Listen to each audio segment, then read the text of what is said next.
I'm Chad Holliday, the chair of the Global Federation of Council on Competitiveness. Deborah Witt-Smith will be with us shortly, but I would like to welcome everyone to this very important meeting. I have three things I'd like to share with you.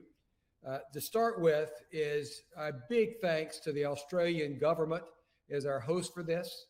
I've had a chance to work with a number of ministers and members of the staff, and the work that's being done through this COVID crisis in Australia is truly a role model for the rest of the world to see and observe.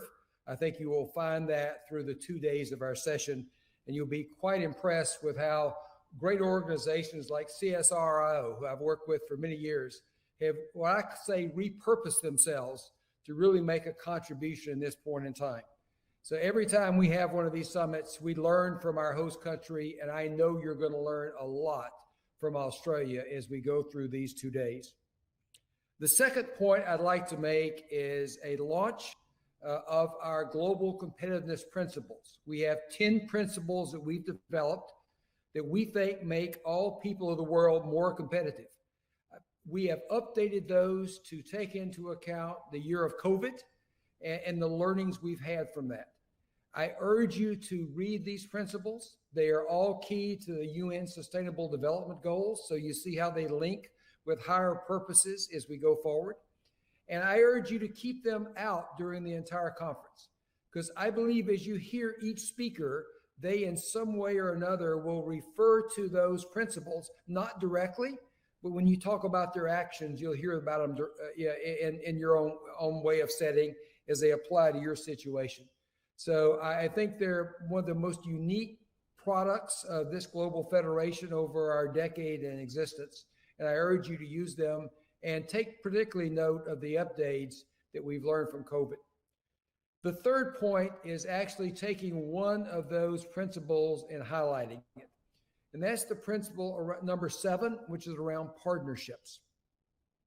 It actually says, enhance the response to global challenges via the use of cross-border partnerships.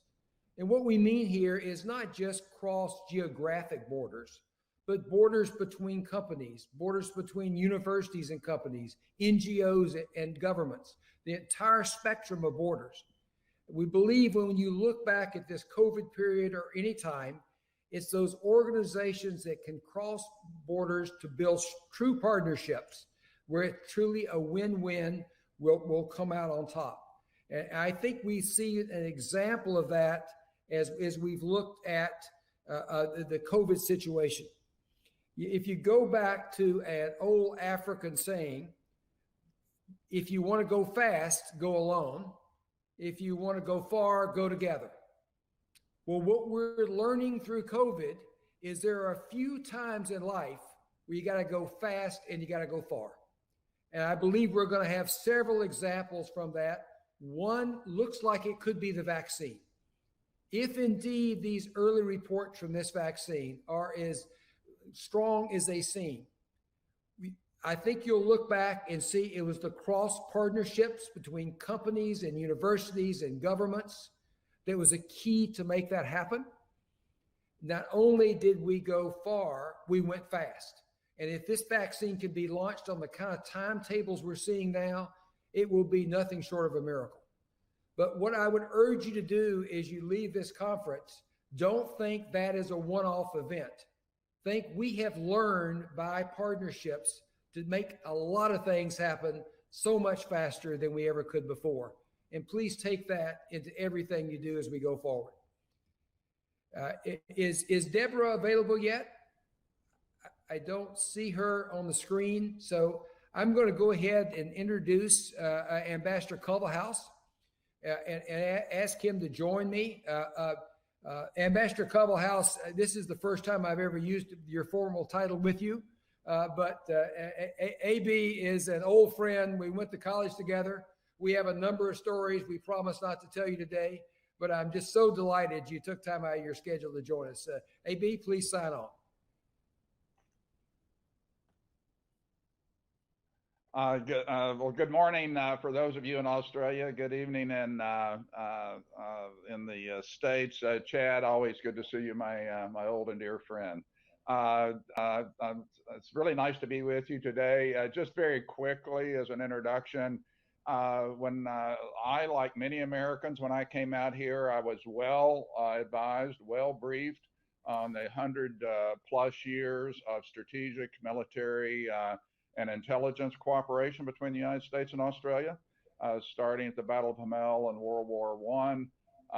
We are Five Eyes partners.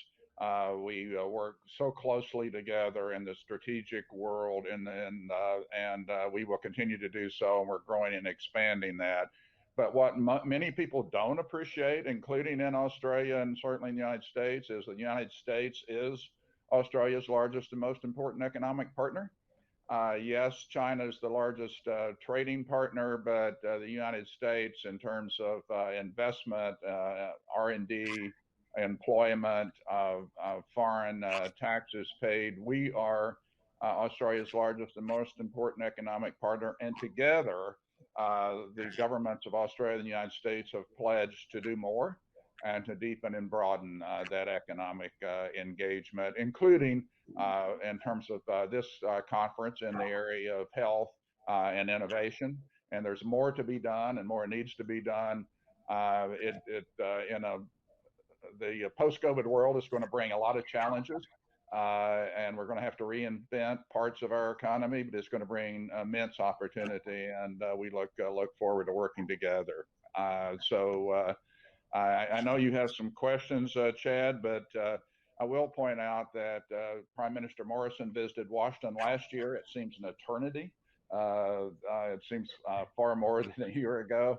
But the three countries did agree to work together cooperatively in three areas that have some relevance here on critical minerals, which rare earths and other critical minerals, frontier technologies, including machine learning, the autonomous vehicles, and more very importantly on space, which with remote medicine and things such as that. So there's a lot already doing, but now with the in the now that COVID is upon us, we're cooperating with the pandemic. My embassy every day is working with the Australian government and the U.S. government to determine how we're going to, once the vaccine is available and treatments are available, how we share it to this part of the world. Great. AB, thank you very much. I think Deborah's been able to join us now. We'll let her make her opening comments, then we'll come back to the Q&A, if that's okay. Okay, that's fine. Deborah, welcome. Thank you, Chairman Holliday. Well, let me say good morning, good afternoon, good evening to our GFCC members and friends and colleagues from around the world. This year, we're very pleased to convene our 2020 Global Innovation Summit in partnership with our GFCC sustaining member, the Government of Australia, represented by the Australian Government Advisory Board on Technology and Healthcare Competitiveness. I'd like to first express my deep appreciation and thanks to the Australian Minister for Health, the Honourable Greg Hunt, for his vision in identifying the theme of our summit over a year ago, well before the onslaught of the global pandemic. It was very prescient indeed. And I want to also, of course, say that the minister recognized then, so important today, the direct linkage between healthcare, competitiveness, and prosperity. And I want to thank all the great members of the Ministry of Health for their leadership in the design and execution of our summit over the next 2 days.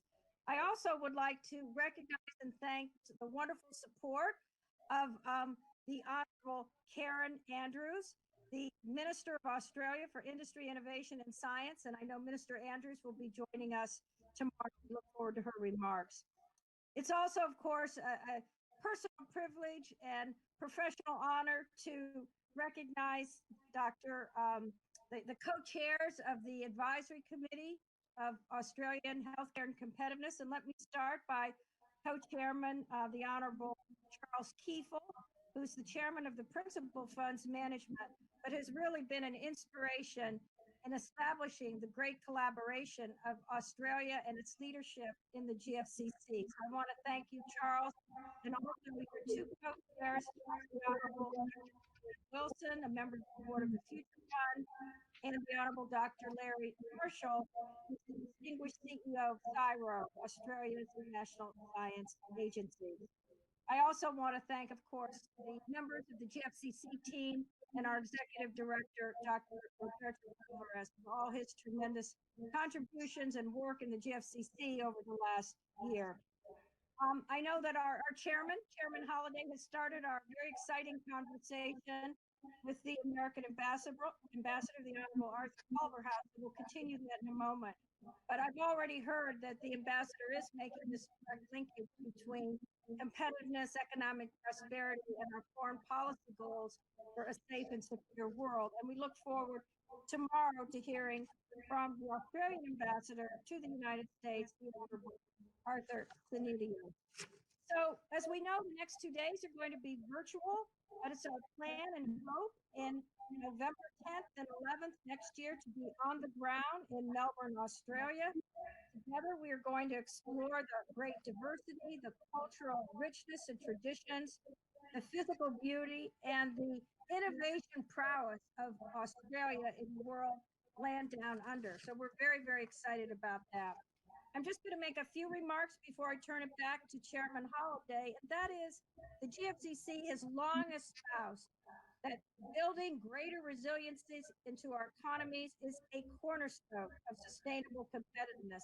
And since this spring, the GFCC has been extremely active carrying forward our mission in the face of the global pandemic with our series of Now Bridge Reboot conversations, where members of our community discuss the state of the pandemic in their country, how government and business are responding, the needs for innovation, a massive shift to telework, global cooperation, and the rapid accelerating digital transformation of everything as we move into the post-pandemic new world.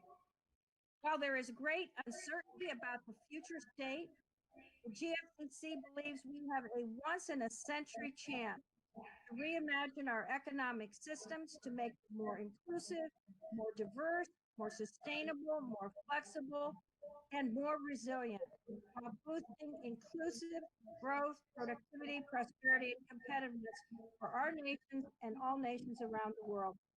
So with that in mind, creating a better future state is the common thread woven through many of the sessions of the 2020 summit.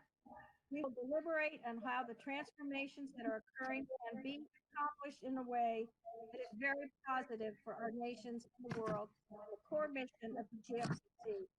And now it is my pleasure to turn the discussion back to our distinguished chairman, Mr. Chad Holliday, the chairman of Royal Dutch Shell. Mr. Holliday, Chad has been the chairman of the GFCC since its founding almost 10 years ago.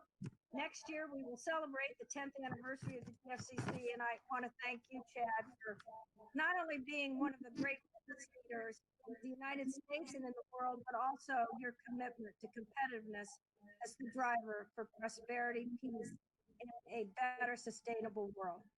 Great. Thank you all, and we're excited about the summit. Deborah, thanks so much for joining, and very helpful comments to get us off to a start. So, AB, building on your opening comments, the people on this call really care about competitiveness. Is there anything else you've observed about competitiveness in Australia that you could share with all of our members on the call today? Yes, I mean, it's a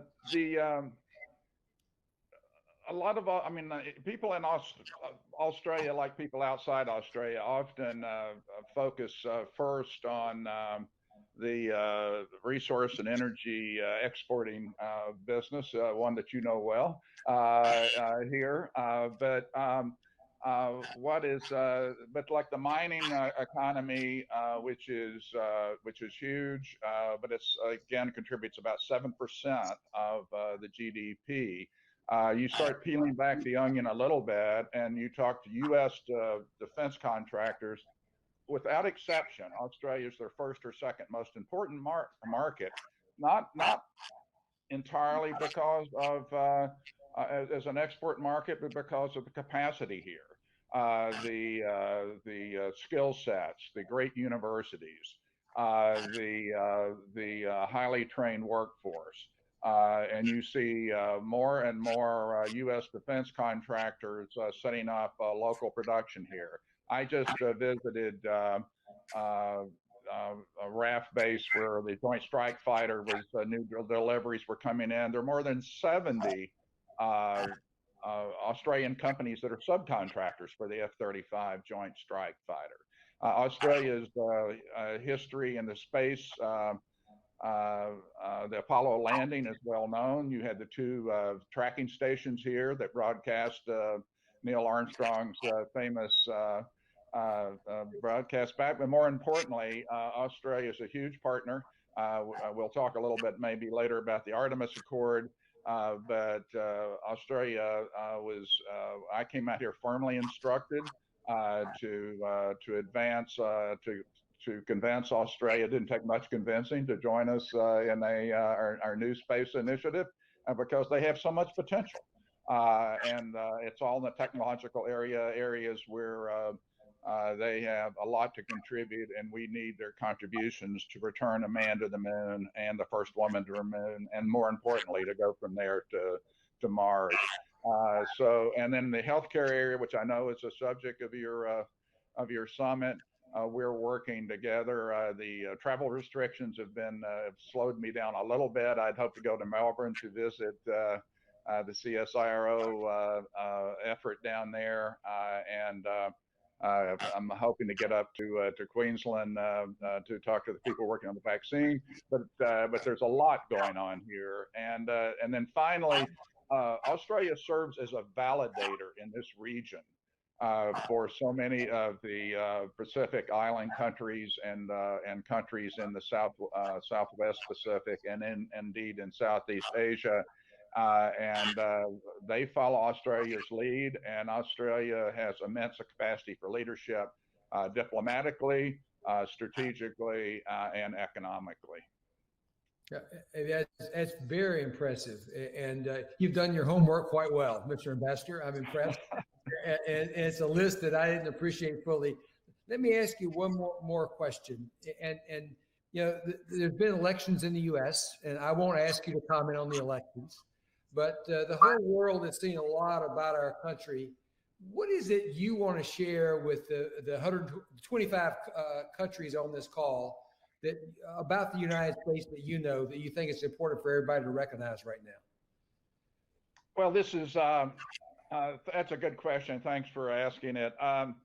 This is because I'm an ambassador, I work for the State Department, I cannot not engage in partisan activity anymore. But this is the first election since 1976 I've had to sit out, essentially.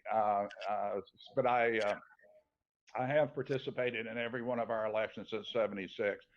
The point I would like to make is this has been a hugely successful election. We've had more Americans vote than any time in our history.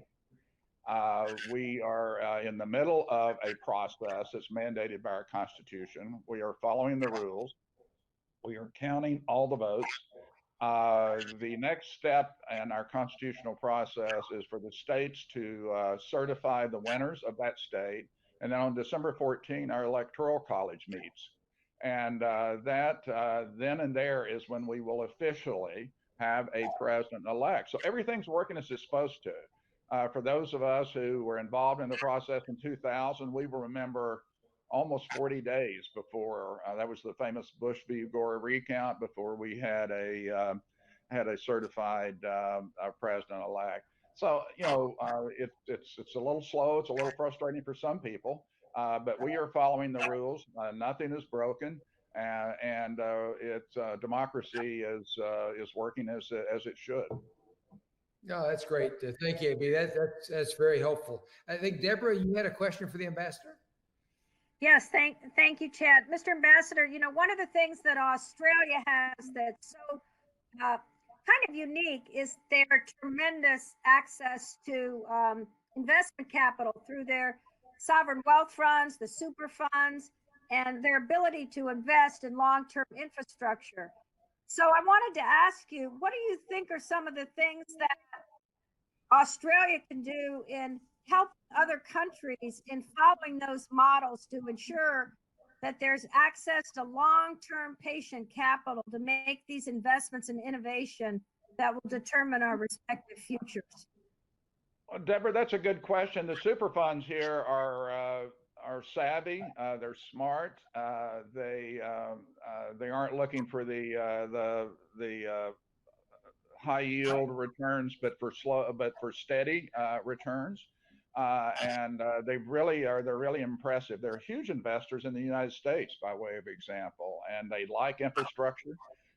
They like slow and steady and solid returns, and they also are very good at partnering with local countries and local contractors, local and training up local employees and that sort of thing. So I think their model is terrific. You would I would like all of us would like to see more of it. Even though my job is to make sure that those funds continue to invest in the United States. They're one of the largest investors in the U.S. and we welcome that investment. But yeah, I have really been impressed at how smart they are. And one thing that I think they could do, and they're already doing some of it, is to share their underwriting principles with some of the countries who may be inclined to chase the cheap money or the easy money. But where if you look at it at the end of the day, it's the equivalent of payday loans. And I think the super funds can educate a lot of us about what a good debt structure looks like. Thank you. And I'll just say that that's really adhering to core GFCC principles about transparency, rule of law, and replicable structures to enable the investment on which the future innovation platforms are built. So we commend Australia for that. Yes. So, Mr. Ambassador, thank you again so much for joining us today. We do appreciate your time with us. Any last comments you'd like to share before we have to sign off to the next session? No, I just look forward to hearing what you have to teach us. One thing that the United States and Australia are realizing we're engaging in, Chad, is, and it's hard for me to say these words, but we're going to be engaging in industrial policy and choosing winners and subsidizing subsidizing and from critical technologies to and we're doing it in the healthcare area. And so any thinking that you have as to the right way to choose for governments to choose winners and to engage industrial policy, I think that's going to be important. But some of these things that have to be done, including you see in the healthcare area, the vaccine area, the treatment area, it's going to require government support, and we're prepared to do that. You know, AB, I'm really glad you mentioned that point, because I was preparing for this. I saw the 5 manufacturing sectors that people were focused on, and I remember learning how you shouldn't do that. And, we both did go to the same school, but I think we had to learn from it. We ought to see how to do it smart, how to do it right, and how we can learn from it. So I'm really glad you brought that point up, because I think it's really critical. So we recognize we've run over our time a bit here. Mr. Ambassador, thank you again so much. Deborah, thank you for your opening comments. And I believe we're okay to move to the next piece. All right. Thanks, Chad. Thank you. Thank you, Mr. Ambassador.